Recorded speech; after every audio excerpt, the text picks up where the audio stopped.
Now down here in Texas, we have a saying, when you're digging a deep hole for yourself, stop digging. Now this isn't a rule the powers that be in Washington have been willing to follow. And because of that, American workers are clearly paying the price. Under President Obama's economic policies, we've seen not only our first, but our second trillion-dollar deficit in our nation's history, and we are well on our way to our third. These deficits are unsustainable and unconscionable. They add uncertainty to our economy. They weaken confidence in our government, and they keep job-creating investment on the sidelines. Now, to help get our economy back to creating jobs, we need to end the spending binge in Washington and get government out of the way. We need to stop the digging. That's what history tells us. It's what economists tell us, and that's what the American people are demanding.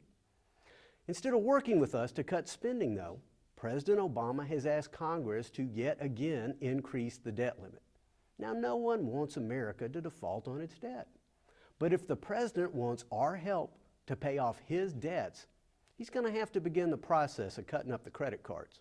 In other words, we need major spending cuts and major spending reforms. Unfortunately, instead of committing to these cuts and reforms, the president has called for, are you ready for this, even more stimulus spending, as ineffective as it's been.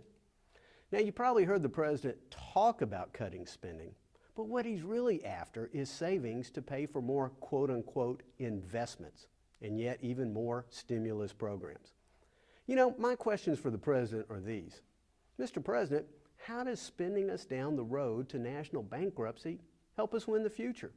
And Mr. President, how does borrowing even more money from the Chinese make us more competitive? After 2 years, it's pretty clear. We can't borrow, spend, and bail out our way to economic prosperity. No nation can. So while I appreciate the president's can-do rhetoric, his job-destroying policies won't do, and that's what matters most to American families.